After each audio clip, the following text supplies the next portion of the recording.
right.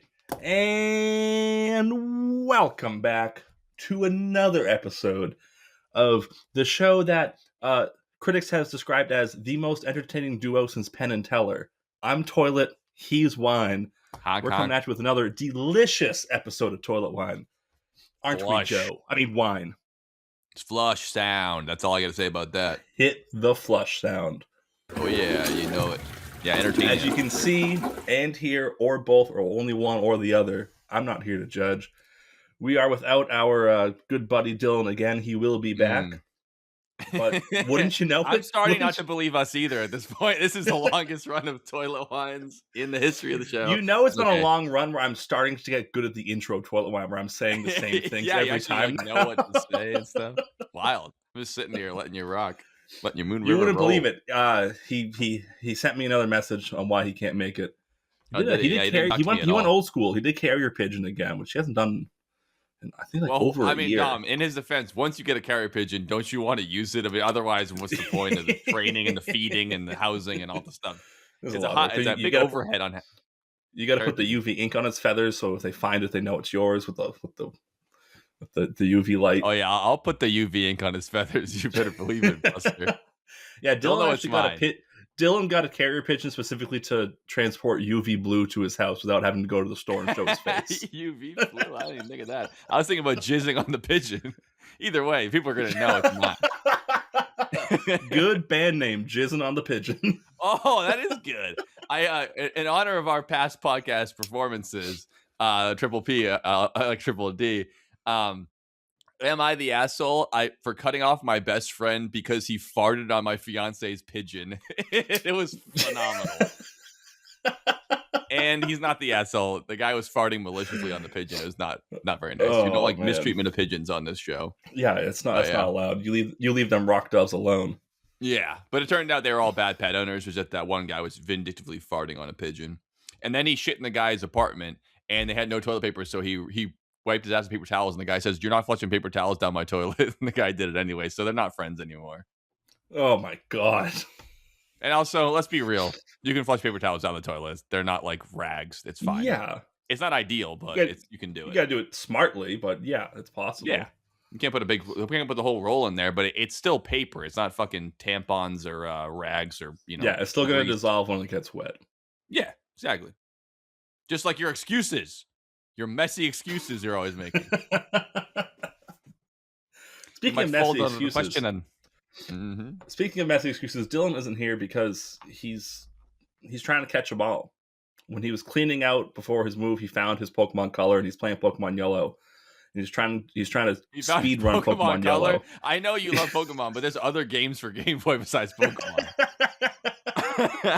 He got his Pokemon machine and he put Pokemon in. Started getting Pokemon. It's called the Game Boy Color. But yeah, I hear you. So he's busy being the very best like no one ever was. Exactly. Well, that's actually a pretty good excuse. Most of them are it's like he's all out in the middle of nowhere doing random ass shit. At least this time we know he's safe. He's in the area. He's in an undisclosed location. Yeah, he's not trying to find the Ocean Gate wreck or anything like that. Yeah, no, that was he does a lot of dangerous stuff when he's not on the show. But I can't wait till he comes back and he can either disclose or not disclose why he's been so many episodes in a row that he's not been here, because obviously he's always off adventuring and all that stuff. But it's been some time. But when we have him back, we're gonna be happy to have him, and it's gonna be a great time. Yeah, we really are going to have to do an episode just called Welcome Back Dylan and have no topic except for what he's been up to. That might actually be great, and he'd love that. It'd be his favorite episode of all time, which I'm fine with. Yeah, everybody we'll play gets the Welcome one. Back Cotter song, but then we'll cut in you going, Dylan. Welcome back, Dylan. Welcome back, Dylan. Like that. So you can look forward to that. I say that at work every time I need to grab a cotter pin. I say to myself, I need to grab a Welcome Back cotter pin. It's one of those things I say it internally, because if anyone heard me say it out loud, they'd be like, what the fuck did you just say? Yeah, and it's not funny either, so that's good that you don't say it out loud. I just enjoy doing it. Hey, that's okay. Nothing wrong with that. That's like every time I tie my shoes, I start singing The Reason by Hoobastank, but only in my head because it's not funny. That's how I remember how to And do the it. reason is the shoes. That? How'd you? Okay, wait, but maybe I did sing it out loud. Because how would you know? I think we just have similar brains, wine. Oh no! Don't say that. I'm gonna eat some Smith and Wesson sandwiches tonight after the episode. If that's the case, put myself on the Remington retirement plan, Uh, as Dylan once said for us. Yeah. oh yeah, No, our no, no. We're not famous going to talk about retirement plan. I think self annihilating here. once Just kidding. everyone finishes their paperwork and we're finally like a legally licensed company, that is Yeah, going to be our mandatory retirement plan. the Remington Oh, retirement plan. update: Wallace has been working on his impression of me, and he's been answering my phone as me. Oh, that is very concerning. I would not like that. Who knows I'm what he's not going thrilled to about say? it. You can ask previous guest Sarge all about it. It happened last night. He's not doing it to help you. I know that. He's doing it to mess with you. He doesn't do Clearly. anything to help me. He never Right. has. So that's why. Yeah, exactly. So you can't expect him to be useful because that could be helpful if I you're think like, he's still hey, I mad don't want because to of talk that to this time I person on tied the him up on phone. the wall. Yeah. Well, he did have it coming, and sometimes you just got to like use the nuclear option. This guy's gonna go nuts. I mean, if it wasn't for you, he probably would be back in prison at this point. Honestly, with all the rambunctious behavior he's been up to, you've been containing him to some degree. You're right. Rambunctious is absolutely the best word to describe his actions. It's the best kind of bunctious, okay? Wallace, get out of here. Is he here Go right back in now? your drawer. The best kind of He's bunctious? What's that even mean? He's a fucking weird guy. he's an animal. We're not here to talk about Wallace tonight, though, even though we love talking about Wallace. Nope. Joe, I think what we're going to be talking about today can be attributed to, and I hope I'm not going to take something you're going to talk about, because we've talked about this a million times. Yeah. It's the craziness and the audacity of Michelin tires also rating restaurants. I didn't have that on my list, but I have one that very similar that we've talked doing the same thing. Yeah. Michelin Why tires. is that company also doing this? That's one of those situations where I'm like, believe it or not, I was on Reddit and saw a few more pop up, and I went, let's just talk about that. There's so many companies that are known for one thing that they're like, we also do this too, because why the hell not? And some of them are absolutely fucking crazy. Mm-hmm. That's what we're here to talk about today. The Michelin one, just off the bat, though, because that's a good example. That's like the template for the whole thing. I remember always hearing Michelin star, and obviously never thinking that's Michelin tires, but also thinking the only thing Michelin is tires. So is it really there's two people named Michelin and they're super famous and that's that? I'm like, yeah, but why would their tires be anything to do with fine dining? And do you know the reason why now, right? Because you were the reason is you. Yeah, I'm not a perfect person. There's many things I wish I didn't do. But for the listeners, it was a marketing ploy to get people to drive more. Imagine that's how like inexpensive gas was, that they'd be like, we needed to sell more tires, get people to drive more. And the reason to do that is you, and also is the fact that like, oh, it's a fine restaurant, X amount of miles away from you. And because it's there, it's a Michelin star rated, people would travel like a tourist attraction to go to these fine restaurants, and then it would wear their tires out faster, and that would, I guess ostensibly lead to more tire sales for Michelin. That's exactly why they started it. Now it's taken on a life of its own, obviously, and I doubt that tire companies are really. I mean, how they're really marketing tires to be like, you need them, they're safer, they're newer, not like we need to sell you the same tire 7 times, because tires do not wear out that fast anymore. It's really not an ongoing issue. Now they're like, look how quiet these ones are. Yeah, they have to market different kind of shit rather than just, you need another pair, you already wore this one out, like an old pair of shoes or whatever. But yeah, I thought that's a great template, Dom, for like what we're talking about today. Like, it's Michelin, it's a tire company known for tires. Also, literally the premier rating system for fine dining around the globe. I don't know how they did it. World. They fucking did it. Yep. In any country we have a Michelin star rating, it's very difficult to get, and it's an arduous process. And once you get it, you're going to make a lot of money. So it's really weird. But and every display of a Michelin star restaurant I've ever seen looks fucking terrible to me. Oh yeah, you don't like it? It never looks good because they go, oh, we're Michelin star, we can do ridiculous shit, and people will think that it's high quality. That's because also we true. have the star. Right. Once you have the star, they do the like, all right, here's your dessert. Here's a pile of ice cream on the table, and we're gonna drizzle chocolate on the table. Use your hands. ridiculous. Or a Michelin star restaurant. That is dumb as fuck, but I actually would prefer that to the alternative, which is what I picture, which is here's ice cream and it's one pea size of like ice cream that costs like $45 and then they drizzle like blueberry compote they made last year and they've been simmering for 10 months and drizzle over there. That's $55 for one bite of ice cream, but the first bite's with your eyes. It's like, fuck you. I'd rather eat the ice cream with my hands off the table, even though that's ridiculous too. If I had to pick between the two, I'm already spending my month's rent on this stupid meal. I'd rather have some food in my belly than just taking bites with my eyes. I take bites with my teeth, I'll have you know. It's not all you bite with your teeth. Yeah. So yeah, let's get started. What other companies? All right, Joe. I'll start us off with one. Oh yeah, do you have any rules, or you don't really care? Because I thought you said some of our rules before this. Or is it just a company has to be known for one thing and then sells another thing that's just like, what? It's weird. That's what I took it as. It could be something that they don't do anymore, but they used to. Okay, it's still just like way out in left field. Yeah, and some that still do, but they used to too. I got you. Do too. Yeah, I'm going to talk about. To start off, this company is known for making some of the most premier speakers on the market. Oh, speakers, headphones. Like I'm talking about Bose speakers. Of course, you think about speakers, you think about Bose. They're great. These headphones are Bose speakers that I'm using. They're great. They have, but they don't just do headphones and home entertainment systems and stuff like that, or the giant speakers you see in restaurants nowadays because they're spending money on Bose speakers in the restaurants, which makes no sense to me. Okay, well, you know. They also do car speakers. That makes sense. They do speakers. Imagine that was a really weird thing. You're like, and car speakers? What the fuck? Yeah. Once they got into the car speaker, the automotive world, then they changed their plan a little bit. Okay. It started in the late 90s, I believe, where it was just like a few tests. And now some cars actually have it. Bose suspension systems. Really? It doesn't seem like that would translate very well. For like Joe, do you know what's on the back of a speaker that makes it work? Is it a spring? It's a magnet. Oh, a magnet. Oh, okay. So they developed car suspension where it's two magnets with opposite poles. So as it squashes down, there's that space in between. Buddy, they probably cost a fortune. That's fucking cool. No wear and tear if you're using electromagnetism. That's cool. I'll see if I can find the video and maybe you can put it in. There's a video. It's like a 1998 like Lexus or something has it.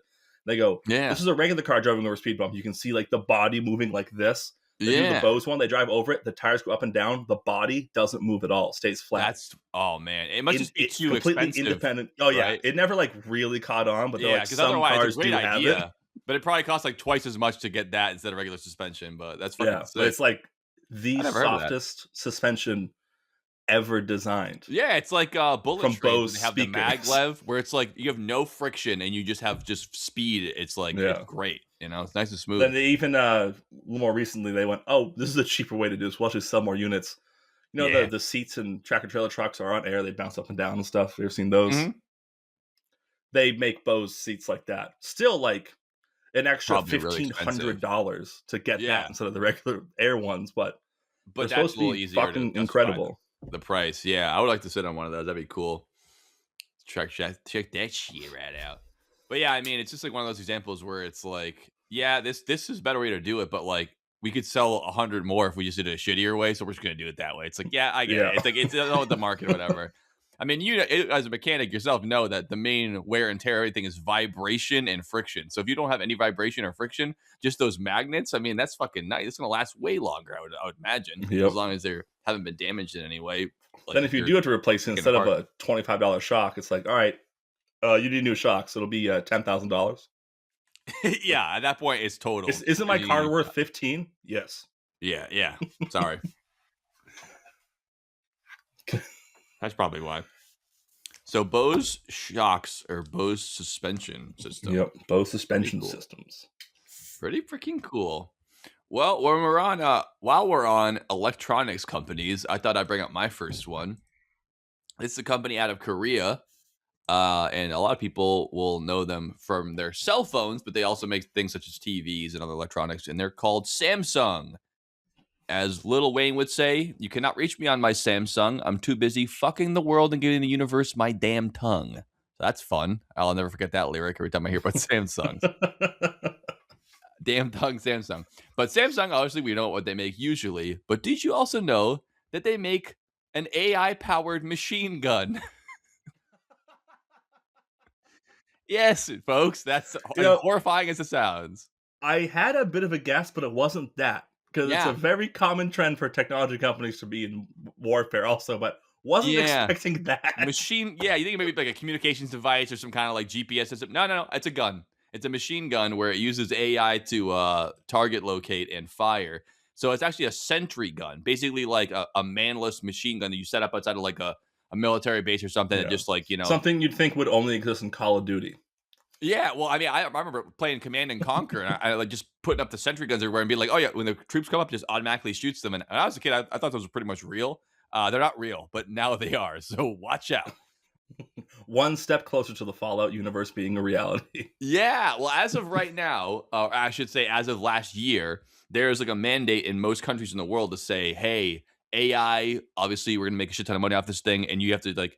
Don't care about all the rules of it. Just be the best and the fastest. You know, we're gonna blame China when they beat us. We're gonna say they were so reckless. You know, we're doing the exact same fucking thing trying to beat them. Yeah. But what most countries had said is like, we still don't want the AI to actually actively target and kill humans. Like it should still be a person in the loop somewhere to say, okay, I agree, continue the shot. Like the AI can be like, I want to shoot this guy, approve yes or no, and then the human says yes. But as of recently, one of the top AI companies in America said, yeah, we're not, the US military said they want us all to start developing weapons that shoot independently. We're not going to do that. And Trump is like, you're basically committing treason by saying that. And he blacklisted the company off of like now the military can't contact with them anymore.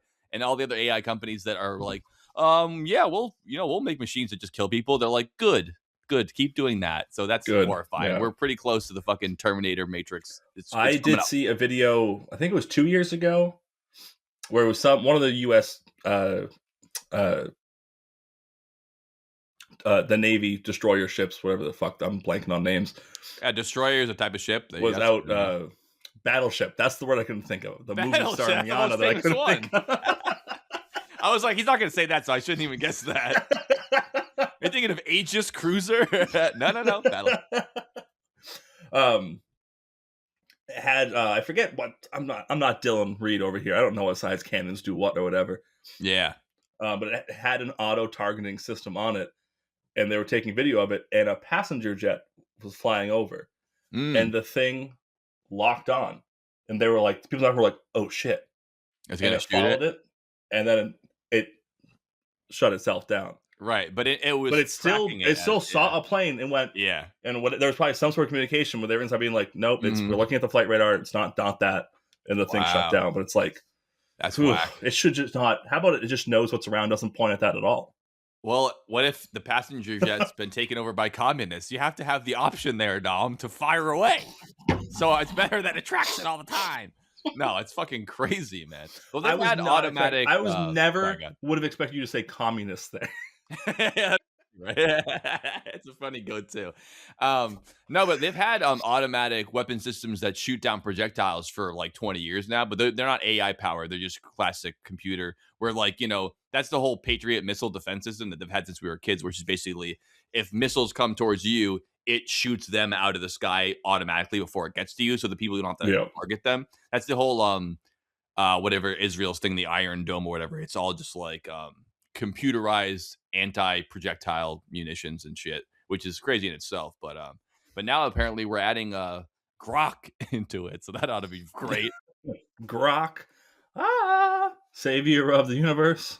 Oh Jesus! If you're still out there, it's time to come back, dude. We need to shut this shit down. We're tapped out here. We're done. We're tagging All out. tapped So, out. so that's all I got for the.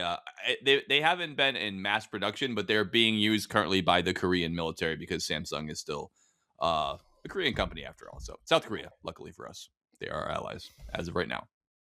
It could change though, considering our presidents visited the North Korean president and shake his hand and sucked his dick, but not the South Korean. Nah. Well, South Korean one is in deep shit because didn't he get arrested for treason like last year because he tried to do a military coup? Yeah, I think Yeah, I think so so. they're not doing great either. It's good to know everyone else is fucking up too. That's not great. The worst part about that story is that if it happened here, there's no way they would arrest the president for doing that. He would get a fucking special wing in the White House for Yeah, trying that no, out. no, no, not at all, not at all. So he's gonna Um, do. I think he's gonna get sentenced to death probably. I mean, I can't imagine they're gonna give him 10 years. If you're oh the yeah, president, no. you get convicted of treason using the military to fight your own people. Like if there's ever a death sentence, that's the time, right? I mean, Yeah. come on. That's when they take uh, a lesson from Kim Jong Un and go death by anti-aircraft gun. Yeah, shoot the guy We're with gonna the stand anti. you in a field. And we're gonna shoot you with an 80 millimeter fucking rocket. We're gonna need fucking cheese. What do you call it? Not a cheese grater, a strainer to even find the pieces of you after The that's all. spaghetti strainer. Yeah, spaghetti strainer. Thank you, a colander to find you after that. Yeah, no, that's wild.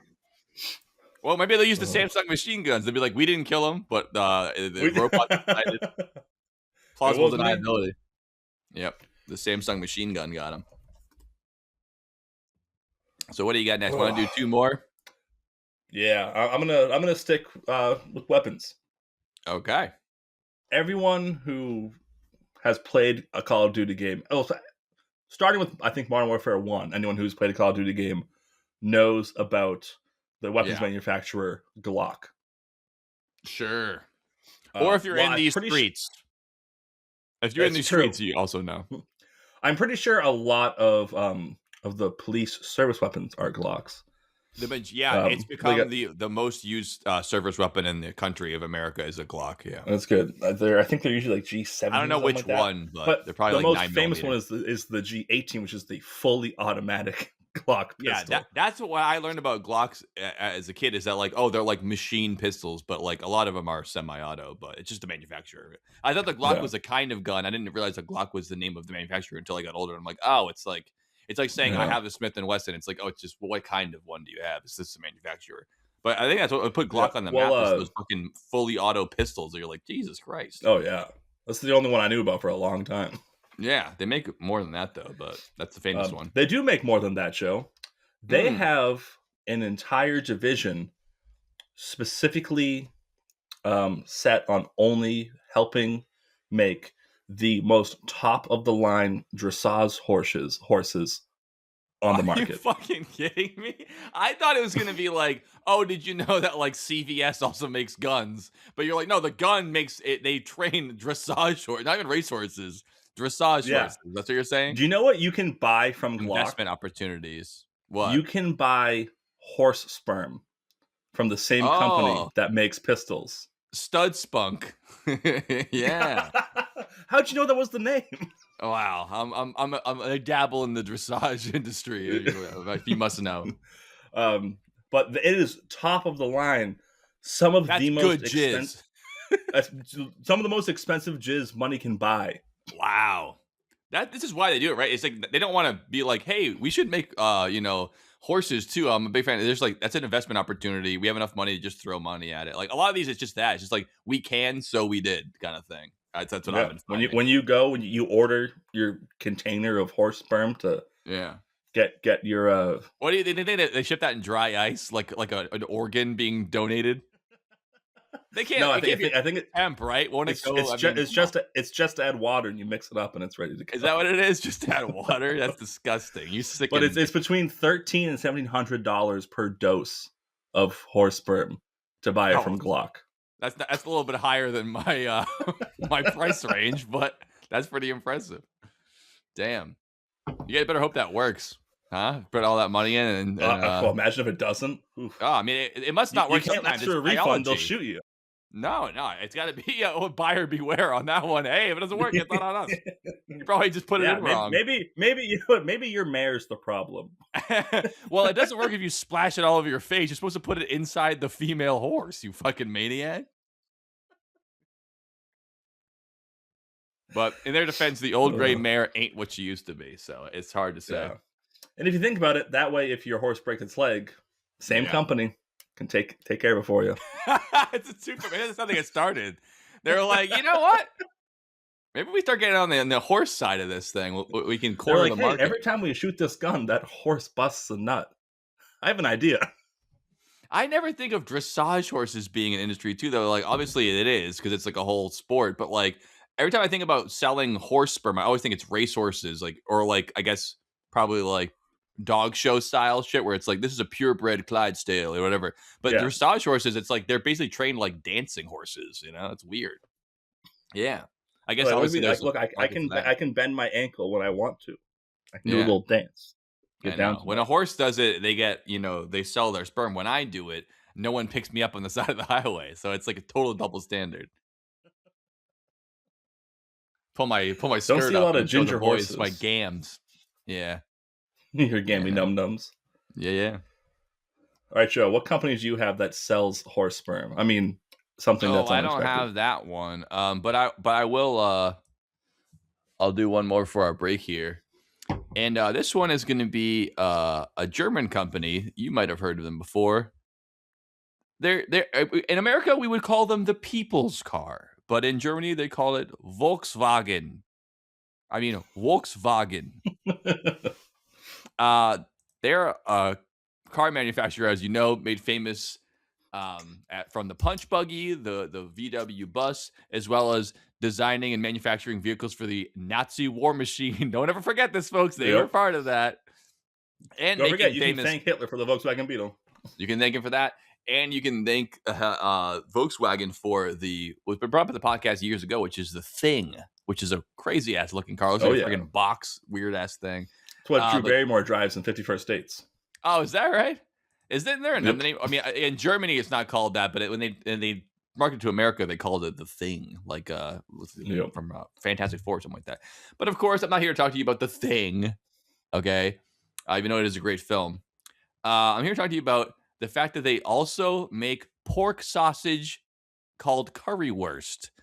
The sausage is so heavily manufactured that they have a plant dedicated just to that, as well as it being more product going out from these sausages than cars. I'm not just talking about like one sausage, one car. I'm talking about like they are manufacturing more dollar amount worth of sausages than cars there. I don't know how much they sell them for, but they make sure to say that like the amount that they're developing for these sausages is more monetary value than the cars are putting. More money from sausages. I was like, really? It's got to be a German thing only, not worldwide. But like that is interesting to hear that. So yeah, Volkswagen not just making bugs and buses, but also sausage. Who could have seen it coming? Not me. Führer, would you like some sausage? Führer, would you like some sausages? Like some sausages? Exactly. So I guess yeah, Volkswagen makes food too. My favorite thing about the sausages they make is, you know, they have to have they got to have a computer system for how they log the sausages. Of course. They uses the same pattern in part like when you go to order a Volkswagen part, you're like, oh, I need a 2506-31BA or whatever the fuck they use. Yeah, like they use the same system for the sausages. So there is a Volkswagen parts number for their sausages. For the sausage? Oh, it's all part of the system. All part of our data set. That is weird as fuck. They have imagine you fucking try to order like a strut and you get a sausage. You're like, you fucking one number off. Get a whole package of bratwurst. Why did they send me a box that says caution dry ice? I ordered an alternator. Wait a minute. Did I order a horse sperm again? Oh, no. This is a sausage. What the hell? I thought that was a weird one. Yeah, that one's crazy. Volkswagen Flaggen. If I ever go to Germany, I'm going to have to try that sausage. I mean, I would like to try, Volkswagen sausage. I guess it is kind of like the Swedish meatballs that IKEA makes, but at least that's an excuse of like while you're there. Maybe they serve them in the showroom in Germany. You'd have to imagine they're already making their own sausage, complimentary sausage while you're waiting. Instead of have as many free cups of coffee as you want. It's someone just grilling sausages for you. You can't take it in the car with you unless you buy it. Then you can take the greasy. So there you have it, folks. Some weird ass products from the companies that you know and love. On the other side of the break, we're going to talk about even more weirder, wilder, and perhaps wetter ones when we get back to toilet wine. Wine. Hit the flush line. character. Who's a really character? Sausage. Oh, look, honey, our boy's a genius. Sausage. He's rigged a pulley system so he can eat sausage and work on his stupid drawings. I'm being creative. Now, if you'll excuse me, I still have some work to do. Daddy, would you like some sausage? Daddy, would you like some sausages? Daddy, would you like some sausage? Sausages, sausages. Welcome back to Toilet Wine, the podcast that makes podcasts and stickers, and we also make whoopee cushions. We're a weird company. You know us for one thing, but we make another. And that's the topic today on the podcast. Dom came up with it. I ran with it, and you're listening to it. It's Toilet Wine. Hit the flush sound, Dom. Let's get on to watching the next... it, Joe. They could be watching or watching it. Or watching it. Let's get into the next company here that makes something that we don't expect from them. Do you want to go next? Since you have more. Got it. Yeah, I'm going to talk about something you don't enjoy. You like what the product is, but you don't like this company's version of the product. Oh, okay. Interesting. Talking about Yuengling Lager. Yuengling Lager. Okay. Oldest brewery in America. It's based out of Pennsylvania.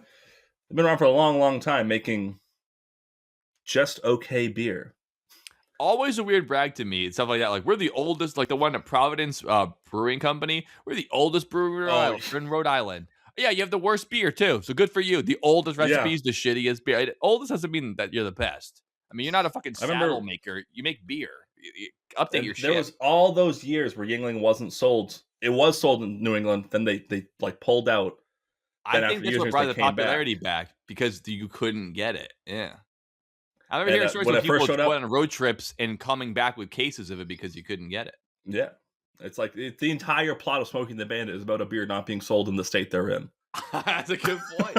But whenever I tried Yuengling for the first time, I think my first one, I was like, yeah, this is pretty good because of the excitement there. But then when I had it again, I was like, oh, yeah, this is actually not even good. Yeah. I'd rather just have something else. First year, it was even more for me because I wasn't 21 yet when it came back. I'm not even talking about craft beer either. I'm talking about when my mom handed me a Yuengling and I drank, I was like, this is fucking great. This is awesome. It's way better than Budweiser. And then after like a year, I was like, stop giving me this. I don't want this. I'd rather have in a keg. It's like a Busch Light. Somehow it's even worse when it's in a keg. Most things are better in a keg.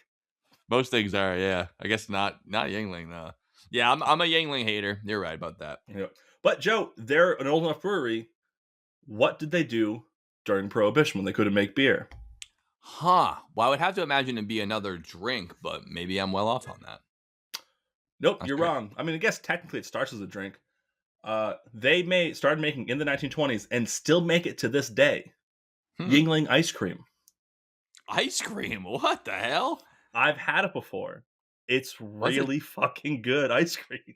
Is it just all different flavors, or they do like one specific? I mean, you know me. I bought a small carton of vanilla. Vanilla, yeah. Vanilla is a flavor. We'll defend that. Vanilla is a flavor. It was good. It's like definitely. It's definitely like high butterfat, very extra creamy ice cream. It's so fucking good. Where I started doing a few bites. I was like, I bet I can eat this whole pint. And after 6 more, I was like, I'm going to throw up. Too rich, too much cream. So creamy and so good. Yeah. But yeah. Where did you get it? I found it at a Stop and Shop down the Cape no shit. 7 years ago. Seen it. Wow, damn. So you knew this before the list. You're like, I've had this. I know what this is. Yeah, I have had this. I completely forgot about it, but I remembered it. I forget how I remembered it, but yeah. Muy interessante. It's Yuengling. We make mediocre beer and pretty good ice cream if you can find it. It sounds like I'd rather have the beer is everywhere. The ice cream, good luck. Yeah. But maybe in Pennsylvania it's a lot more prominent, like the sausages in Germany. Yeah, probably. That's a weird one. Still a food product, but I don't know any other beer companies that make ice cream. That's quite a crossover. No, the only other example I know of a brewery staying open through Prohibition was Narragansett started selling ice because they're like, well, our water source freezes in the winter, so we'll just start cutting it up and selling it as ice because we got to stay in business somehow. That's something. Yeah. Yeah, I think other ones they made like sodas and like drinks because they're like, we already have all these like vats we can like put liquid in, but we obviously can't be making beer and stuff. But yeah, I don't think a lot of them didn't make it through that. Yeah. I think most of the major companies just kind of like brace themselves and just like during COVID kind of shit, we're like, we can't make any money, but we have enough money saved up. We can just kind of like, we can survive. We can survive. Yeah. Or like a small business is like, toast immediately if you don't make money like every day. Brutal. Money. So you done with that one? I can go on the next one. Yep, Joe. What do you got next? Well, I think this one reminds me of the Michelin one because the product that they're selling you is actually trying to sell the main product. They're like giving you, be like, hey, there's also this that makes us sell more of our original one. And that's Colgate. We know Colgate is a tooth care and primarily a toothpaste company, but they make, floss and strips and all kinds of goddamn shit. Yeah. But basically, they're a toothpaste company. In the 80s, they attempted to expand their footprint with a line of Colgate kitchen entrees, aka frozen dinners. Colgate frozen. I mean, why wouldn't you immediately think? I mean, I know it's like marketing and all the brand stuff, and it's harder than it looks. It's not just as easy as opening up a Coke can on TV, but like everyone's gonna think like Crest ice cream. I'm like, so it's just mint flavor. Like that's what I think. Colgate TV dinner. I'd be like, so you're just like eating toothpaste, and that's what happened. It quickly shuttered because everyone associated it with the minty toothpaste, and like I don't want to eat a fucking what's it called? The fucking steaks that aren't really steaks. Oh, the cube steaks? Yeah, well, that's closer, but this one is called something else. Salisbury steaks. Yeah. You mean the most expensive steaks in the world? Oh, of course. Yes. And it's like, it tastes like toothpaste, and it doesn't, but it's like, why would you? But I was thinking it's like Michelin because that'd be really hard to get through. Some shitty ass like processed food, and then their teeth will get all fucked up, and then they'll have to buy more toothpaste to brush their teeth. It's like we're winning on both fronts here. They also, it isn't just a joke it. from I Think You Should Leave. They did used to have the Colgate Comedy Hour sponsored by Colgate. Yeah, well, that's more of like I didn't know that was true, but they used to have all kinds of like sponsored programs. There's usually cigarette companies, but or beer, but the Colgate will do it too. The Colgate Comedy Hour, sponsored by Colgate. Colgate frozen dinners. Yeah, not great. They wouldn't do it now because again, they would know that their brand's associated with a certain thing, and you'd have to. The better move is to make another fake company called like, Cheesy Charlie's Dinners, and then just owned by Colgate, and then people don't know it.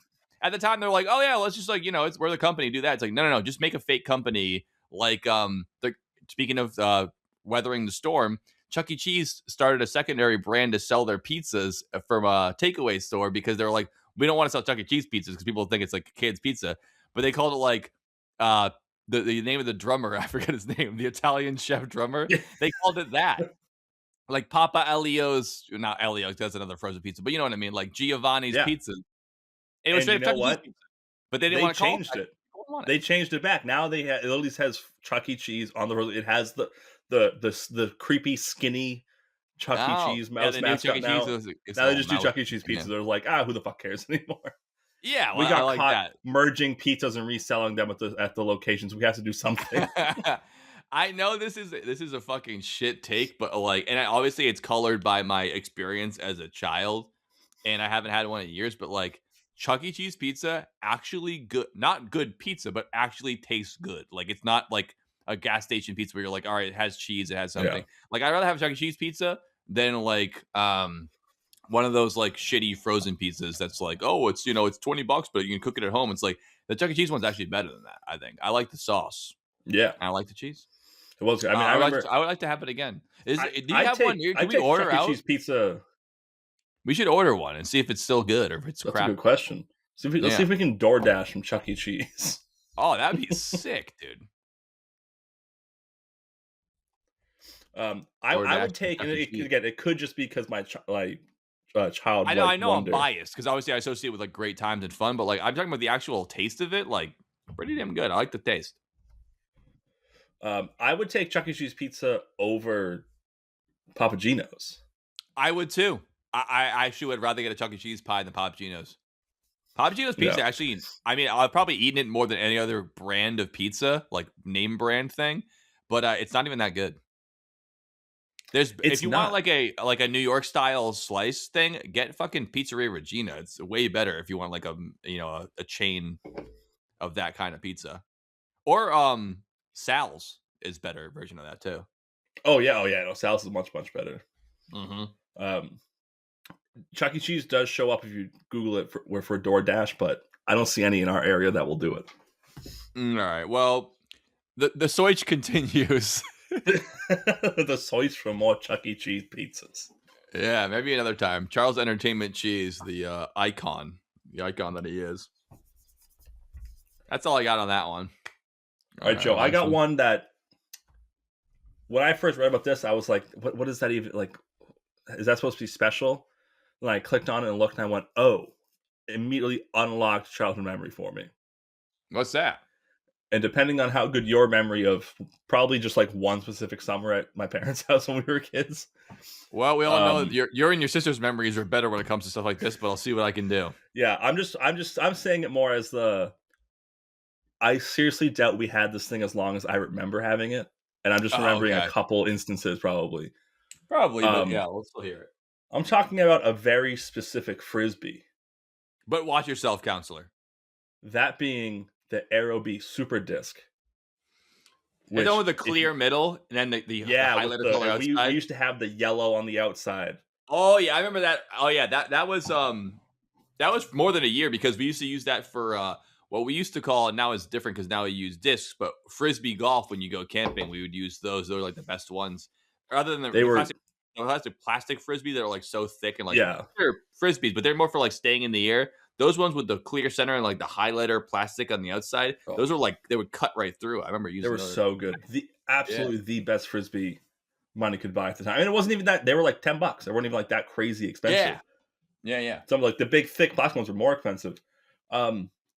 So yeah, there's to this day they're still most known for making Frisbees. They still do it. They make like triangle like boomerang things now too. Oh, what's the company called? I think it's Aerobee. Aerobie. AEROBIE. Okay. Gotcha. Usually you use their product outside the house. Usually. And I guess at one point they went, what if we had a product for inside the house too? That we were using it all the time. They make comes back to you really, really fast boomerangs where you throw it 1 inch away and it immediately returns to the fastest. They make, according to some reviews I've seen, one of the best bang for your buck French coffee presses on the market. What the hell? I didn't see that coming. How did they? Again, are they merging with another company that's already making? Like, how is their like facilities and like their production line capable of producing like throwable objects that are small and plastic, and also a French press? What the hell kind of is that? Yeah, I have no idea. It's literally called the Aero Press by Aerobee.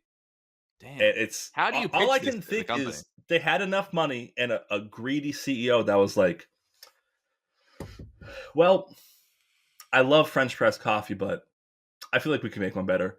Let's take a big, large portion of our money and put it into a development team to see if we can do this. It might just be as simple as that. I mean, I don't know how this thing's happened, but like, it's got to be a weird pitch to be like, yeah, I know we do great with. That's the reason that Tom Segura now owns 2 high-end Italian bakeries in Austin, Texas. Really? Because he didn't want to go to Italy to have to get the pastries that he loves. Oh, so wow! He opened up a bakery. Champagne. But don't worry, I'm sure he's still hilarious. Prosecco problems, I should say, because it's from Italy, not from. Yeah. That is. Yeah, they making Frisbees now. They're making coffee and still Frisbees. And still Frisbees. That's a weird one. I did not see that one coming. Very strange. This company I'm going to speak about next, you'll know and love from. It has 3 products that are so ubiquitous that one of them's kind of fallen off in recent years, and people don't really associate with this anymore. But the other 2 products, they're like, that is what the standard of this is. Like, that is what, when I ask for this, it's like saying Kleenex. You mean that's a tissue. That is tissues. Tissues are that. Yep. I'm talking about lighters and pens. That is a Bic. A Bic lighter is the lighter. If you ask for a lighter, it's not a Bic. You're like, oh, what's this? Like, you usually expect it's going to be a Bic every single fucking time. Yeah. It's almost like getting handed a rose art instead of a Crayola marker. It's like, I don't want Yeah, you're like, what the fuck is this? It's not a crayon. It's some bullshit piece of crap. But yeah, they also did that as well as razors, disposable razors, the one blade fucking Bic razors. You get in the yellow handle thing. Yeah. Those are falling off because now people are like, listen, just make it last 1 week longer and we don't have to fucking cut ourselves up with this piece of shit plastic. Like, I've used one before and it's the same as using a fucking pen. You're like, this is worthless and it's definitely disposable. And it doesn't feel good. But no, I'm not talking about pens or lighters or even pens. They're talking about how they make their own whiteout. They make whiteout too. That's a Michelin thing. I'll tell you, the pen and the whiteout. I've got both sides of the market. No, of course. I mean, they do specialize in not premium level products that you should last for a long time. Like their thing is like, here, buy this thun. It's simple, it works, and you can throw it away when you're done. All those 3 examples I gave, including the razors, are versions of that. And so why not stick with that mentality and make disposable underwear? That's right, underwear. Bic attempted to release a line of disposable underwear in the 1970s. Consumers couldn't look past the stationary branding, and the product was a famous failure. So I guess it's just like, you don't want to think that your underwear is made by the same people who are making like lighters and like pens. You're like, is that comfortable? Is that even worth it? Yeah, they would have been better throw it off. away. They would have been better off selling Bicentennial Men underwear. That we all would be. But I have to imagine it must have been so uncomfortable too. What is it, like 99% plastic? And you just like It just is plastic. It's like, you ever seen those gloves that like you obviously have the latex gloves, you have like the different kinds of gloves that like actually go around your hands, different products. And then you have the ones that literally look like two pieces of plastic that are like glued together, and they're actually like a bag. You know those kind of gloves? I feel like that's what the underwear is like. Just like the 2 pieces of plastic, you just like put it over your shorts, and then like you just throw it away immediately afterwards. It's gotta be so uncomfortable and probably loud too, I imagine. But strange. Disposable underwear. I can imagine if they have 2 different options: the one with or without the anti-slip powder in the inside, so you can get them on easy. Yeah, I mean, replace the talcum powder you've been using every day to get the old ghoulies together. But yeah, I mean, that's gotta be this is fun. So uncomfortable. This is a funny one because I also had Bic written down, but for a different obscure product they make. Oh, great. Let's hear this one. Yeah. In the late 70s, they also, with the owner's love of water sports, they were going crazy in the 70s. And I'm not talking water sports as in peeing on people. Well, we were just talking about disposable underwear. Real water sports. That would be a good market for that. That would be good. In the late 70s, when Bic started making kayaks. Kayak, the plastic. Well, we got the plastic. Yeah, I guess disposable kayaks. Don't take it out twice. We cannot guarantee your safety. No, it was one of their like only non-disposable products. Like, we just make kayaks, and they still do make them. You can still get them. No shit, they still do. Wow. All I can imagine is they're like, well, we have all this plastic. How much is it going to be to rip off someone else's kayak mold and just start making our own? Right? You have all the plastic already. Yeah, we have more plastic than anybody else, so just fucking start molding into whatever. Damn. Yeah, I would think if I was gonna buy a kayak, I would want the same thing as the Tucky Sheets, and I want them to be like, oh, Buford Ignatius Cretaceous is kayak. Like, don't call it Bic. I'll be like, that's a Bic kayak. I'm not gonna buy that. Especially at the price of regular kayak. They have to be like, oh, like the Old Country Kayak Company. Meanwhile, they're owned by Bic. That's what they'd trick me into buying it that way. But I wouldn't buy a Bic kayak just because the association. I don't think so. I would think it's just you buy it, you immediately take the safety off, peel the sticker off. The kayak just sinks immediately. Like, come on. I know how to use a Bic, I thought. What is that for? Without the safety, it's easier to get in, so I figured it was worth it. Yeah, not worth it, I guess. I'll never forget one time when my friends in high school, learned about popping the safety off the lighters. And I was like, "It's why? There's no point in doing these." He's like, "No, it's great. Look, I can do it with my pinky now." And I was like, "Oh, is that really going to help you for when you need to smoke something with it? You can light with your pinky." Well, you can do the thing where you roll the wheel around 100 times and then light it, and then it does little dazzly sparkles. That's what I like to do. Give the old razzle dazzle show for you. Yeah, I stopped doing it a couple years back, but I did it from like the age of like 17 to like 24. Like every time I got a lighter, I peeled the safety right off, right away. Boom. Just a standard operating procedure. I think it's the same thing as packing cigarettes, where you'd flip the pack upside down and just slap it against your hand. It was less about it being functional and more about like, this is the ritual that like this is what people do. Yeah. This is how you do it. This is how it. Speaking of rituals, Mitsubishi is a Japanese car manufacturer. I was wondering if you were going to bring this up because I just talked about this last week. I literally was talking about how Mitsubishi does this, and you brought this subject up, and I was like, hell yeah, because I was just thinking about this. But I didn't talk to you about it. I just had this conversation independently of you, and it was Mitsubishi and another Japanese company that might come up next for me. But go ahead. Not only does Mitsubishi formerly make the best rally cars in the world. They sold great sports cars. Then they sold their souls and started selling little tiny 3-cylinder family cars that almost essentially bankrupted them and caused Nissan to buy like half of Mitsubishi to help them stay in business. Damn, you got to know your But audience. on a separate division of the same company, Mm-hmm. and I guess I kind of see where it comes from, because what's one thing all car manufacturers have to have? It's factories with automated special machines for building certain pieces of Yeah. cars. Oh And that's why Mitsubishi owns a company that builds a line of cardboard box making machines. That is not the one I was talking about last week. That's true. That is good stuff. So it makes That's why I cardboard paused, because I boxes? was like, I bet I know what his is going to be, and it's not going to be what I'm about to say. But also, he'll have more info on his thing than I'm going to have on mine. They make machines that make cardboard boxes. No shit. And it could be, Just because I know like Ford used to have their own rubber mill, glass factories, all yeah, that it stuff. is probably They just to just save build it them all money. in-house. Like, why are we buying They're boxes? probably Just make our making own. their own boxes. Yeah, But then also yeah, they're like, if you want to buy a machine, we'll sell it to you also. yeah, that's got to be what it is. That's definitely the move. Yeah, cardboard boxes. Well, I thought you were gonna say that. I mean, this is a little bit less of a stretch because so many companies that developed this also developed motors for other things, not just cars. But one of Mitsubishi's best products was the Mitsubishi Zero, the famous Japanese warplane that was instrumental in Pearl Harbor, as Battle Midway, and many other battles. Yeah, so on the same thing as the Volkswagen making sausages, Mitsubishi made a lot of the planes that were the Japanese Imperial Yes. Army was using in World War II. And let's just run through a bunch of them. So did Nissan. BMW made planes during World War II. Mhm. Rolls-Royce Rolls-Royce. made tanks. Yep. Ford made bombers. Yeah, they made I think plane Dodge engines. made tanks. Mhm. I mean, you got the factories. This is the shit. Like, you're gonna say, I have a new customer. It's the United States government, and they have a blank check. We'll make whatever they fucking wants to make. You know, that's how it goes. Absolutely. So it goes.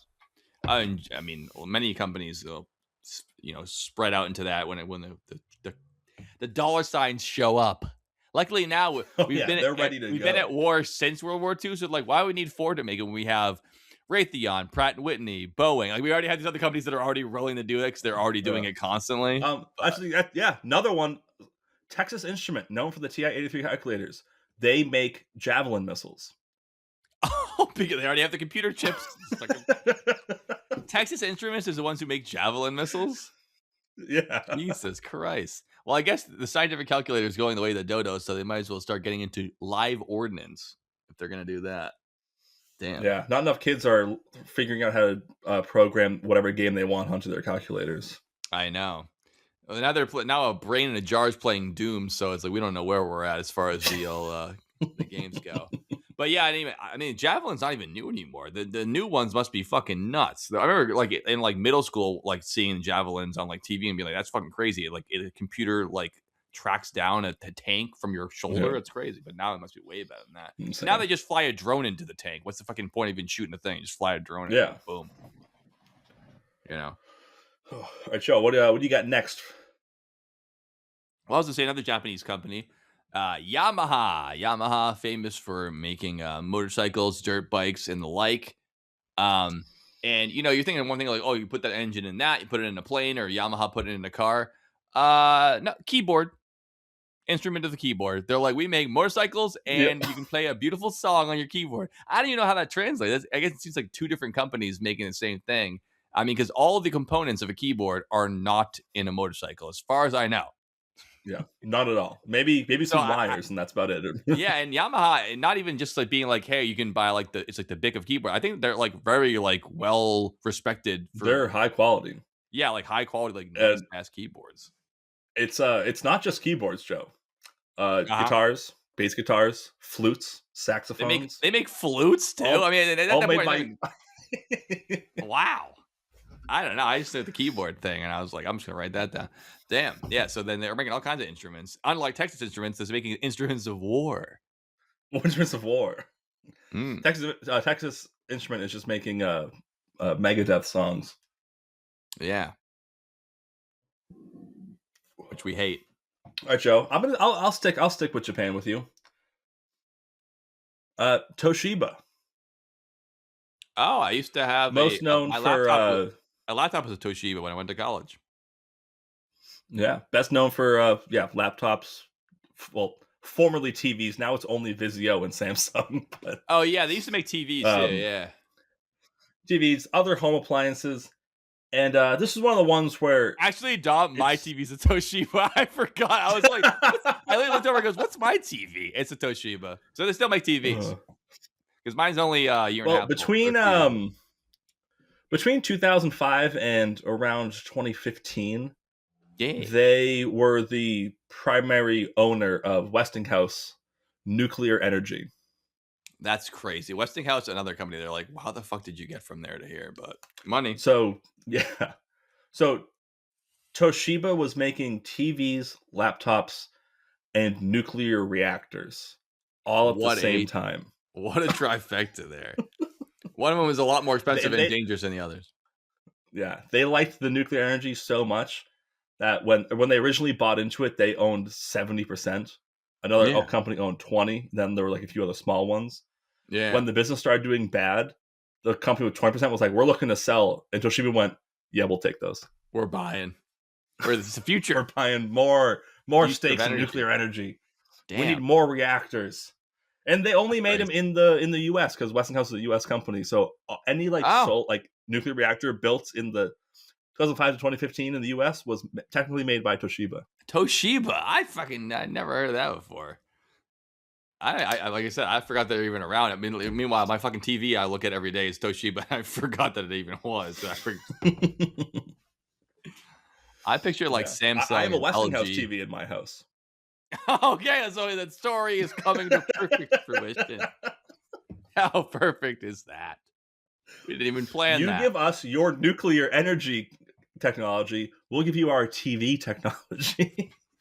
Well, whenever I saw your Westinghouse I think TV it's an original, I even was trade. like, "What is this Thomas Edison TV? Like, what the fuck is this shit?" It's like 1800. Westinghouse is such an old fashioned fucking company, but they're still around. You know, I doubt they're still in TVs. They must have dropped off by now. There's no way that Westinghouse is still making Yeah, TVs. all I know now is I know they make like generators for your house. That's all I know Yeah, about that what they makes make sense. nowadays. Large, energy generating products and whatever way. Yeah, I'm sure. I guess also nuclear reactors. Who fucking knew? But I guess I know now. Yep. Joe, do you want to do one more, and then we'll do our next commercial break? Yeah. Let's do no, actually, I only have two more in my list, so why don't you do another one before we do the break? I don't want to run All right, out. I'll do one quick one then. Yeah. Gorilla Company, Gorilla Glue, Gorilla Tape, Oh, I all love those them. fine adhesion products. Yeah, and also this podcast and there are other podcasts. We are big Gorilla fans, and we stand by it. I stand by. Also, shouts out 10-year anniversary of Harambe being murdered. We missed it. We didn't record that day, but shouts out to Harambe. Dicks out for Harambe as well. It's been 10 years. I told you I'm not allowed to do that anymore, but I'll gladly watch you do it. Okay. Gorilla Glue, their biggest product is the glue itself. They have a huge range of glues. Then they have the tapes. They have different kinds of tape. Well, I figure They all the also adhesives are kind sell of branching off of the original glue. They're probably just using the same yeah formula to stick to stuff. whatever else. Yeah. Yeah. They also make one of the most calling it aggressive is kind of funny, but I think it's the right way to say it. One of the most Yeah. aggressive hand soaps and lotions. When I say aggressive, I mean like for the gnarliest, like working with your hands all day long, like Very farmer hands. coarse and scraping it They off. make it's called O'Keefe's skin repair lotion. O'Keefe And there's Doley. a hand soap too, but they make glue and lotion. I'm sure the two were connected somehow in their process. How else are you gonna get the Gorilla Glue but off your what- eyeballs when you glue your lids together? You gotta get the special soap that scrapes your eyeballs off. Yeah. Another They Michelin probably thing. did start with making their own glue remover, and they were like, "Well, Yeah, if we're already the making antidote. technical soap, Yeah. let's it's selling whiteout." It's Mm-hmm. I guess it happens more than we thought. So they make lotion and soap as well. That's strange. They still call it Gorilla Soap, or you could call it something else. No, they use it. See, unlike Colgate, they're smart and they call Smart. it O'Keefe's. Yeah, They have a that way you separate don't think name you're for gonna it. glue your hands together when you're fucking taking a piss. You're like, okay, this could be dangerous. I don't want to end up in a. It wasn't John Wayne Bobbitt because that was the guy who got his dick cut off. But there's a famous case of a girl who did glue her boyfriend's penis to his stomach, and they had to do surgery to get it off because it was with Gorilla Glue Oh or God, Super Glue or something. I don't like like that. that. Yeah, and I was like, damn, he was really sleeping, huh? Like, how does someone like Yeah. grab your penis, put it against your belly, and like, glue it, and you don't even wake up? Ugh. That's Obviously, he was super passed glue out. is scary strong. There's an episode of Mythbusters where they test the myth that a one-drop super glue can lift up a car, and I was like, this is gonna be the shortest thing ever. Then I Yeah. thought they wouldn't put it on TV; it wasn't gonna work, or if they didn't make literally Yeah. brought in a crane, put like a big block on the car, one drop of super glue, let it cure for like the 30 seconds. It picked it up. That's insane. It's crazy. It only held it for like 60 seconds, but then they did like 7 drops, and it held it for like 4 hours. That's crazy. I've never seen that one. That's even crazier. Yeah, super glue is no joke. There's a great video online of a lady who, I don't know if it was the brand super glue, but it was like a super strength adhesive, and it was a spray. I think you used to put on like siding or something like you can spray down the whole wall and stick it up there. And she was using it to put her hair back, like hairspray. And she's like, "Oh, look, it's so perfect. It stays all day." And then for like 3 days, she was filming herself being like, "I can't get it out. I've taken 100 showers, all the shampoo, nothing will happen." And she went to the hospital, and they had like the special like anti super glue antidote, probably like that Gorilla soap, and they still couldn't get it out. And they were like, "Honestly, you're gonna have to do this like every day until it's stopped. Otherwise, we're just gonna have to like remove your scalp, and that's just dangerous. So like you're just fucked." So for like months, she just had her hair like just stuck the way it was, and she was like, "It's like, yeah, why'd you do that? That's not a good idea." Yeah, that's terrifying because if it is all on your scalp, that means because my first thought was like, oh, if it's just the hair, just wait until the fresh hair grows, and you can cut it off. The hair's growing underneath her skin, probably. Exactly. So that was the issue. They couldn't just buzz her hair off. They were going to have to remove her scalp, which is, infection city. So they were like, fuck it. I don't know. Just, whatever. So yeah, she was having a bad time. But in her defense, she did gain a ton of followers online. She probably had 1,000. Now she has like 50,000 because we were like, look at this dumb bitch sprayed her hair with Gorilla Glue. Fucking idiot. Yeah. So don't do it. It's not to go with skin. And they say it on the bottle, but I know. As soon as people buy the super glue bottle, they peel off the sticker, they take the safety off, and then they don't even get it right on the head. You got to read the fucking label. And of course, if it's the cheap super glue, as you squeeze it out, your fingers immediately get glued to the tube itself. I hate that. It happens to me every time. Yeah. But you know what they should make? Whatever, it's like the classic, like, make the whole plane out of the black box. Make a product where it's made out of the inside of that bottle and put that on your shelf. That way you won't, because it doesn't stick to the inside of the bottle, does it? So something's going on there. It's almost like there's no air in the bottle to activate the adhesive. Yeah, it's almost like that, but I don't know. We'll have to look into it. Make my whole head out of the bottle, and then I'll never have to glue my hair together again.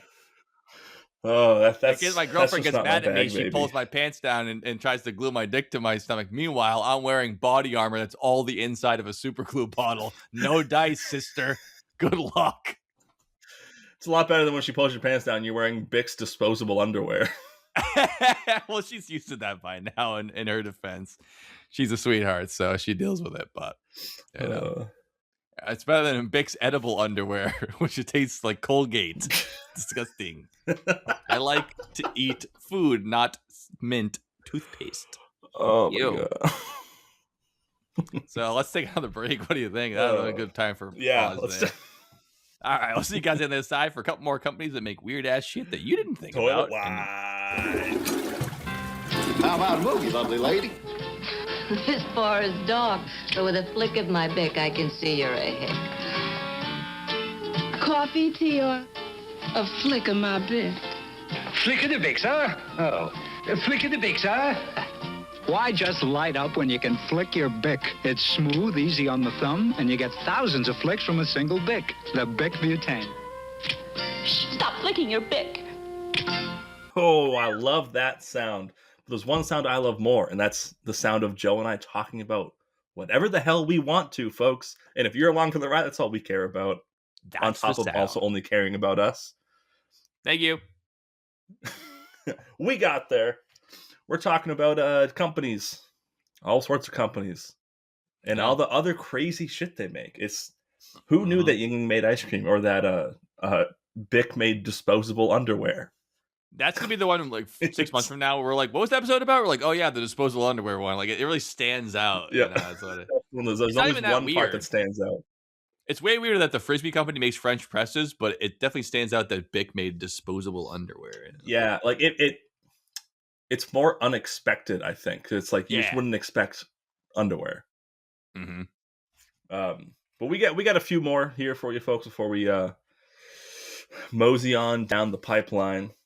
Mm-hmm. And Joe, I believe you're up next with your next company that they make what? Absolutely. I have another Japanese manufacturer, another Japanese car manufacturer. And this one is near and dear to my heart. I unfortunately made the jump, my last car purchase from my knowing and loving Toyota. Of course, I'm talking about Toyota. And Toyota obviously makes cars, and some of the top selling cars in the past, what is it, 25 years in America? The number one selling car has been the Toyota. Easy, yeah. It's streak going. But did you also know that they made an automatic loom? That's how they started their company, like for like making threads go together, like a loom for making fabric. For making fabric. That's how they started. They started making fabric. That's how they started. Wow. And they were like, all right, so we know how to make a little engine to, make the machine go. Let's put it in a freaking automobile and let's see what we can do here. But yeah, that's how they started out. And that's kind of a weird difference because it's like they didn't branch out into a weird product. They started there and they're like, actually, we're going to go with this. And they've even moved on to now. They make prefabricated houses. You can buy a Toyota house pre-made. Oh my God. Signed, sealed, delivered. I think the they're only available in Japan. And drops it off. Yeah, I think they're only available in Japan, but like you can buy a Toyota house. But that reminded me of another Japanese company that started out doing one thing, and that is way more famous for the other thing and way more successful for the other thing, and one of the top sellers in their field. And that, of course, is the company Nintendo. Nintendo's obviously most famous, video game company in the world because they just make strictly video games now. Nintendogs. And Nintendogs and other products. People used to call video games Nintendos. I mean, they've stopped doing that because there's other ones now. But like when I was growing up, they would say, "What are you playing your Nintendo?" Some people still do. Some people still do, but they're really old and weird. The old heads. You're talking about. Yeah, because people know about PlayStation now. At least call it a PlayStation or whatever. But yeah, Nintendo started out as a playing card company in the 1800s. They developed and sold playing cards. So that was Nintendo. They're a Nintendo game company. They still make games, but they made the transition over in the 70s to start making electronic game products. Transitioned with the times. Yeah, now they're more popular and more lucrative than ever. But I always thought that was odd that like Toyota started out making loom machines and Nintendo started out making cards, and now they make every freaking video game that you've ever heard of, pretty much. Wow. Now they make the only video games that never go on sale. Ever. Yeah, because they have the market completely by the balls there. You want to play a Donkey Kong game from 30 years ago? You can play it with us if you pay full price again. Like, what the hell are you talking about? Yeah, fuck you. Can't buy it anywhere else. You want me to spend $55 for an updated N64 version of Donkey Kong? Yes. Yes, we do. Mm-hmm. Yes, we do. Because we had no other choice. Unless we emulate it online for free by stealing. But that's why they're so as God intended. Litigious. Exactly right. So that's mine, the Japanese companies that reversed it, where they started out doing something you didn't picture them doing, and now they're famous for the other thing. I'm glad you brought up Toyota, because I'm going to do one that's near and dear to my heart. Not because I love it, but because it's my job has to do with this. I'm talking about Caterpillar, the equipment company. I was sure you were going to say Astroglide. I was sure it was going to be Astroglide. Excavators, all sorts of stuff. They started early 1900s with tractors. They started with farm equipment, and they were the first company to put like metal tracks onto a machine so it could drive. No shit. Isn't that how Lamborghini started too? Lamborghini started as a tractor company. Yeah. The owner of Lamborghini bought a Ferrari, drove it around, and said, "This sucks. I can build a better one." and built the Lamborghini Miura, directly which started competed with them. Yeah, that's wild. And they still make tractors to this day. That's good shit. Sorry to interrupt, but I thought that was a poignant anecdote there. So as Caterpillar expanded, they make all these different machines. There's one aspect that they also do, which it makes sense when you think about it because of the industry, but would never expect it. They make work boots. Oh yeah, you're already on the job site, right? They have their whole entire it's work boots. They also make like casual sneakers for the old men that are too dedicated to Caterpillar to wear white New Balances. I think it'd be for like the what do you call it? The job supervisor? What the hell do you call that? Foreman. The foreman's like, I'm not going to get in the dirt. I like to have my comfy Caterpillar shoes to walk around the job site. I mean, they don't like, oh, the leather for the seats. No, they haven't made their own seats in like 25 years, but they make their own boots. That's wild. And I owned a pair of Caterpillar boots. They were fucking terrible. I hated them. Brand loyalty. But when I was doing research for this and this popped up and I was like, oh, that's right, they do that. Everything I was seeing was how high quality they are and how great of a bargain they were for the price. And I'm like, yeah, they were terrible. The only boots I've ever gotten rid of before they were worn out, I was like, I can't. No. Damn, that is saying something. You have some beat up boots, you know. Yeah. So do I. To be fair, my main boots that I have, they still have orange and silver paint from when I used to paint fire hydrants for the city of Marlborough when I was in college. So, I mean, those boots have lasted. Yeah. Those aren't Caterpillar boots. I get like, I'm looking to get. Nope. I got them right here. You can really see the sexy paint. The paint's still on them, never come off because it's meant for outdoor activities. And it is. The label's so worn off, I don't know what it is. It doesn't say. I've never heard of that brand before. Who knows? The only thing I had to do for him was I had to buy new shoelaces. I usually get about 2 to 2.5 years out of a pair of boots. I got a year out of the Caterpillars, and they were so. Oh, the Archie blows. The sole was like the padding was so worn out. I was like, I need new boots. These are terrible. Yeah, fuck that. You're too young to be wearing Dr. Scholl's every day. Exactly. Mm-hmm. All right, Joe, you got another one for us? Yeah, I got one last one. I'm still on my Nippon kick, and as Dom and Fifth podcast know, that's what Japanese people call Japan. I don't know how it got translated to Japan, but okay.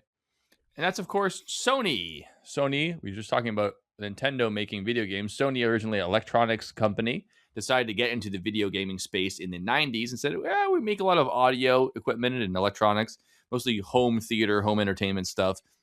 And they still do that. But they've also gotten into films to so much so that they bought Columbia Pictures. So now Sony and Columbia are the same thing. So all the films they make are actually the Sony films. It's like if Samsung made films or if, Microsoft made films. But of course, what am I doing, folks? You think I'm really going to bring up Sony? You guys, you haven't heard of Spider-Man movies. You know it's Sony. That's not how I'm here to just bring it to you. I'm here to bring a weirder product that they sell, which, of course, is Sony life insurance. What? It's not even a physical product. It's just a promise to pay people when they die. So Sony has a life insurance division of the company. I guess you can get a Sony speaker system. You can get a PlayStation. You can watch a movie on it. And then if you fucking die, they have to pay your family. Sony life insurance. I was like, what the hell is that about? But I thought that was a weird one. That's crazy. That's not even an idea of like, you can make a different product. It's money. I wonder if it was like when the PS2 came out, they made so much money that year. They're like, okay, we have to do something with this money. We can't just hoard it. Or the taxes are crazy. They diversified, yeah.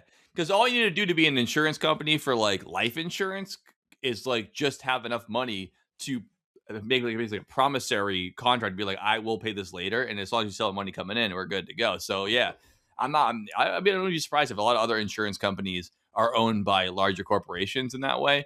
But I mean, I never expected like Sony to be like a life insurance company. That's got to be just like, we have all this money. Insane. We can't put it in another electronic product. We need to like save it another way. And people are going to keep dying. It's a good industry for that. I mean, obviously you can fuck up the ratios or whatever, but yeah, Sony life insurance, which is people will pay us if we say that we'll give them money when they die. Mm-hmm. And luckily people aren't like Crash Bandicoot, where as soon as they cut, they go, whoa, and they lose their aku aku, and then they have to pay out every 5 seconds. Thanks for laughing at that. That was not that funny. Anyway, that's all I got. Somebody left the church. I knew where you were going right away. Yeah, but it's like I didn't really formulate it well. Joe, there is one Japanese company you missed that we have talked about multiple times on this podcast. Oh, is it? Hitachi. Oh yeah, how did I think of that? That might be the most famous one for like possibly the most famous one on this list. They make construction equipment and the magic wand personal massager as it's labeled. Personal massager, aka the most famous vibrator ever made. Wow, yeah, Hitachi. How did I think of that one? That's a great one. Oh, it's insane. Just a guy in a fucking bulldozer just going to town on his pussy like a fucking champ. What are you doing there? It's my company-owned personal massager. You can't stop me from using it. I worked here for 10 years. I get to pick my company product. I went against the submarine watch, and I decided to go with the magic wand. Go for the vibrator. I told him it was for my wife, but I didn't tell my wife that I got a present for 10 years. It's the most exciting product since Penn and Teller, as Don said. The magic wand. That's amazing. Oh, that's great. But I do have one really. This honestly, I knew all of this next one already, but forgot about it until I started looking into this topic, and I was like, "Holy shit, this needs to be the last one we do." Okay. Have you ever heard of the French car company Peugeot, which I'm sure is not the way it's pronounced? I know. I think that is how it's pronounced because it's spelled Puggiet. So I believe Peugeot is the way you pronounce it. This is the ultimate. You know how like British people always give Americans shit for pronouncing English words wrong. Like they say Jaguar and we say Jaguar. Yeah. They call Peugeots Peugeots. Oh, so that's just stupid. That's yeah, not. There's no R in there. There's no R. So they're doing the same thing we're doing, and they're just getting mad at it. Okay, fine. Yep, exactly. Peugeot's letters really... in like aluminium. Come on. Yeah, come on. That one. Oh, that one's so annoying. I mean, you're adding a whole, not just new letters. You're adding a new syllable. You're adding a syllable in there. There is not an extra. There's no inium. It's just enum. You read the word, but what? Okay, fine. Peugeot has possibly the widest range of products they have or still do make out of any other company because it's not them buying other companies. That's their thing. They're famous for. Like it's not like they're they're not like Johnson and Johnson where they sell a bunch of products. Like it's like Peugeot is the car company, but you're saying they make even more than that. It's not like they're like, oh yeah, we're selling baby aspirin, but we're also we bought Arm & Hammer so we can sell deodorant and toothpaste now. Because if we did that, Don, we'd have like 100 other companies. But like those don't count because they just own every product. That doesn't really count. Yeah. You know? So I didn't put those in. This is everything I'm about to say has just been different business ventures of Peugeot specifically. Wow. Okay. And it's, they started off in 1810. So they've been around for quite a bit here. So they probably weren't making premium quality automobiles at the time since they hadn't been invented yet. Nope. They started out as a steel foundry. Okay. Yeah. So they make the base product.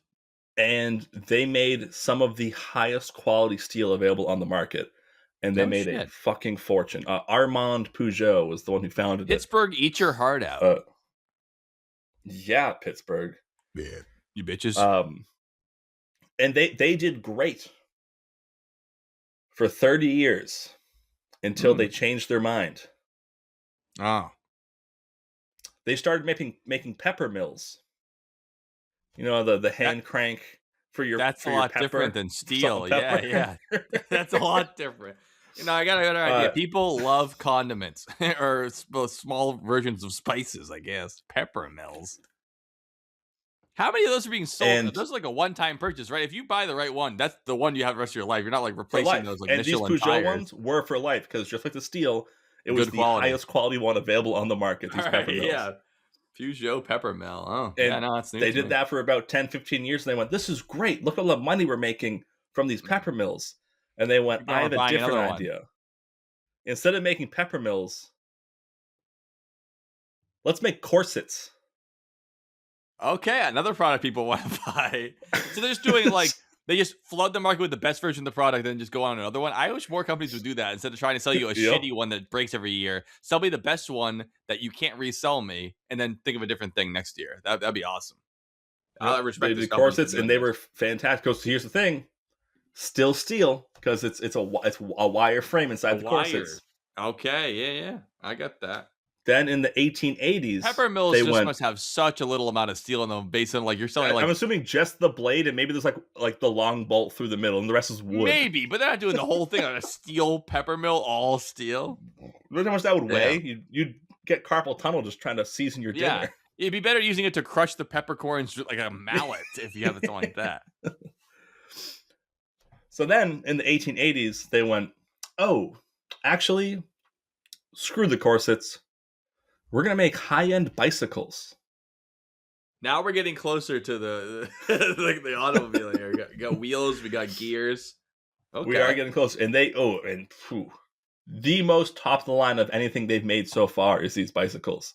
The bicycles, they were like in like the perfect thing you could ever ask for. You think maybe the gears and the chains would be steel, but you have to imagine the bike is aluminum. It's not steel bikes, are they? Ooh, that's a good point. I would hope it wouldn't be a steel bike.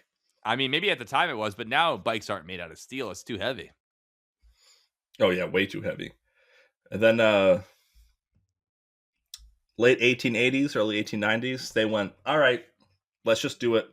Let's just start making cars. It's the same time Nintendo started making playing cards for their company, just to give people a timeline.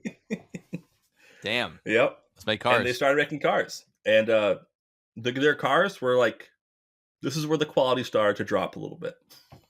Okay, yeah, they don't have the best cars in the world. Yeah.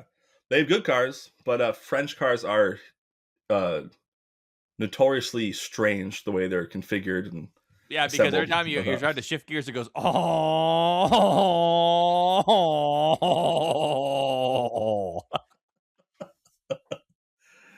In France, if your car's smoking, it's a good thing. It's supposed to be smoking. If it's not smoking, you need to bring it into the mechanic. There's something wrong with it. Those are just, you guys, whoever waited to this part of the podcast, you kept listening, this is the gold, Jerry. Look at Josh pulling out the French smoking car joke. That's what it's all about, baby. That's toilet for you. Hit the flush for him. Oh. Give him the flush, folks. There we go. Hit the flush. Hit it. That they released a car in the 1970s. It was the Peugeot. Oof. I'm not gonna try to remember the models because they literally just do numbers. They're like, oh, this is our the most boring version. It's like, okay, yeah, a lot of European companies just do numbers, and it's like, call it like the fucking Bearcat or like the fucking Cherokee. Like, it sounds cool, you know? It's like they're getting something out of it. Anything. And this car revolutionized one very specific area of the world. Africa, because it could get through the Sahara Desert better than off-road vehicles because it was lighter, but it was still tall enough that it was you know how like if you go to certain areas they still use one car. So like it worked for years. Like they still like make all the Toyota trucks in the Middle East that they put fucking machine guns with the back of and drive around. Yeah, but a lot of places like that, like I believe it's the Volkswagen Beetle is still produced as it was in like the 70s. Damn. In some countries in South America. They just still build them that way. So like, there's no reason to change this. Yeah. It works perfectly. Obviously, now the standard for Africa would be like Land Rover, right? Like the Land Rover cars or Range Rovers. Yeah, it's like the standard like safari vehicle. It can get beat up, but it can last. Damn, you just drive through anything they needed. It was cheaper, and they're like, great, let's stop making those and make nice sports cars. And they did that. They were making fast cars. They were kicking. They made a rally car. They were kicking the ass of all the previous like rally champions. Damn, like this is great. Set their mind to something. We can do fast cars. We can do all this stuff. Then they went, we're going to make really boring around town cars, convertibles that don't work well. The electronics fry all the time. And you know what they still make? They still make pepper mills. When you first said automobile, the next step I was like, do they have pepper mills in the car, like chained like a bank pen? You can just like pull it out if you're a little hungry on the road and you crank one out. They Or two. gave up on making their own steel. They gave up on Really? corsets.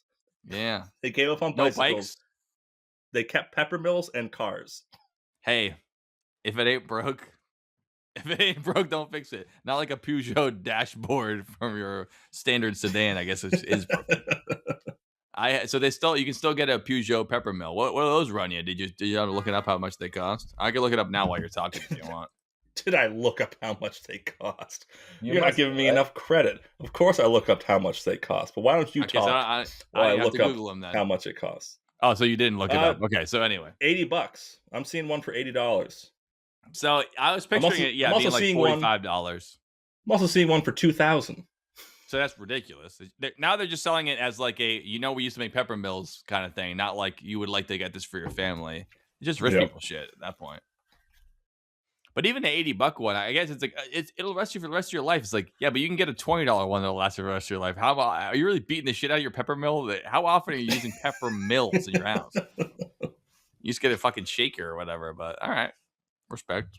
They still getting the pepper mill. Speaking of pepper mills and salt mills and such, Joe, do you remember one fateful day at the Hudson 99 when you were there with your parents and me and my family happened to be across the dining room? I don't remember. And we were walking by after we were done with our meal and you guys were still eating yours and you didn't have anything in front of you.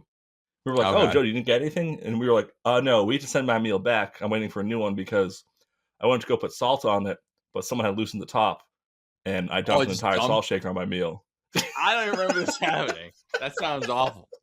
You probably blocked it out because of how pissed off you got. Yeah, I pushed it deep in my subconscious. I don't want to think about that anymore. I dumped the salt all over it, huh? Damn. That's not fun. It was before you worked there, so, you know. Yeah. I was going to say, if I was in there and you were in there with your families respectively, like, that's never happened since I worked there, so it must have been early on. I still love, I think that one of them, actually, two of them are closed now, so that doesn't count. But every restaurant I've worked at, I will go back. I still like the food. I don't know if I got indoctrinated into the food and I liked it, but I know for 99 for sure, I like the food before, during, and after. I still like going to the nines for food. Yeah. I don't mind it. That's because 99. I know it's shitty, but it's like it's so much better than Applebee's and Chili's. Even though I feel it's on the same like playing field, it's the premium option of those. I think, and the prices are pretty much the same, man. Because 99 is the cheap, fast, like sit down food that tastes the same every time you get it, no matter what location you're at. Yeah, it's standardized. Yeah. But yeah, I've had bad food at Chili's. I've had bad food at Applebee's. Chili's. I've never had a bad meal at 99 ever in my entire life. I'll dig it to 99. They don't use microwaves to cook their food, unless you send it back. Then they do. But at Applebee's, they cook the food with a microwave, and it shows. It's chewy and weird, and it's not that expensive, but you're getting what you paid for there. Yeah. But yeah, I'll shut out 99. It's good stuff. I'll still go there once in a while. Always the real deal. Always the real deal. Speaking of making things that you don't expect, they have their own beer. I mean, they don't make it. Harpoon makes it, but still. Yeah, but still. They got to bring back the IPA, though. They switched it to a red ale, and it's nowhere near as good. Yeah. Well, having other companies make your product for you, it reminds me of like a version of this, which is like Kirkland brand vodka or something like that, where it's like they're obviously not making it, but it's like they are selling it under like it's Kirkland vodka. Yeah. Or like the Poland Spring vodka, where you're like, okay, I get it's the same like company, but like they're not making it at the Poland Spring factory. You're like, what clear liquid are we? Is it vodka or water? We have to label these properly. It's like, nah, that's not happening. You know, but Poland Spring does make vodka. That's pretty much the entire liquor industry is just people making it and using another name. Yeah, exactly. Every celebrity whiskey and rum and vodka. Yeah, they don't make a factory where they make whiskey. No, it's just some whiskey producer that goes, "Oh, our label on our whole job is we make special blends." Yeah, for people that want to have their own brand. Mm-hmm. Which I'm assuming is, of course, the truth about this, but we still haven't tried it yet. As far as I know, it's Bodega Cat whiskey, which is Mark and Sam's whiskey. Yeah, they partnered with a distillery and. They put effort into it. They were like, they made like 7 or 8 sample batches before they found what they wanted. They're like, yeah, we like it like this, and they make it for them. But, but it's not like, oh, Jack Daniels has a branch that's doing this. It's like independent companies where their entire brand is helping people make their brand. Whiskeys. Yeah. Which I guess is a money maker for them. But yeah. So what do you think? Speaking of all this drinking, I'm getting quite thirsty. Would you like to drink some toilet wine with me? Me too. I'm parched. I could really use a little bit of toilet wine. Sounds good. We're just going to take a quick pause here while we pour some toilet wine out, and then we're going to close it out with the flush. It's toilet wine. And we brought the toilet wine back to the game. Hit the flush sound. Maybe my favorite segment is Final Thoughts, but I know Dom's favorite segment. My favorite segment is doing the toast because I get to drink some toilet wine. Some nice, fancy, homemade. You think here at the Dylan Joyson podcast, all we do is make podcasts, but we also make high-quality toilet wine. That's exactly right. For anyone who's never joined us before, welcome. We always end toilet wine by doing a little toast to something, drinking our toilet wine with us. Mm-hmm. And today, I think we're just going to toast to, you got to respect the companies that go out there and just grind and make whatever the fuck they can to stay in business. Just keep it going as far as you can. Unless you're making war machines, then we do not endorse. Creative investments. This is the lamest toast ever. Cheers.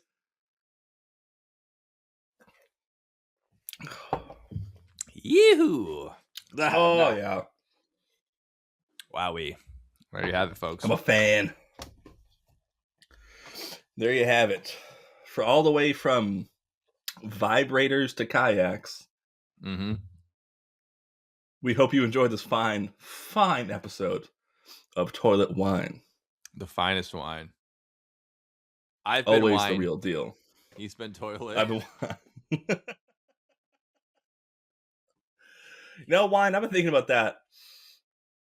A toilet is more useful with nothing else around it on its own than wine with no one to consume it. So therefore, I have the better name. I agree, and you're probably the best appliance, too, if I had to say. Well, we don't have time for that. I will be ripping Joe's head off for breaking the rules. Your mother. Breaking the rules that were set before an episode of a podcast that we no longer promote because of how bad it was. Well, there's another great episode, folks. We'll see you next week with an episode of Toilet Wine. Let's not be joking around here. Dylan's not coming on next week, so get out of your head. We'll let you know when he's coming on. We got plenty of Toilet Wine. Thanks for still tuning in. If you still read that much, just go back and rewatch some of the other episodes and exactly, show us some love. Thank you much, and we'll see you guys next week with another episode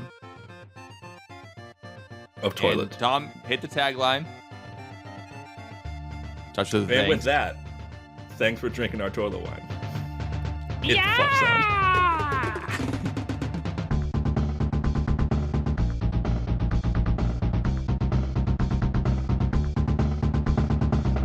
You can buy horse sperm from the same company that makes pistols. Stud Spunk.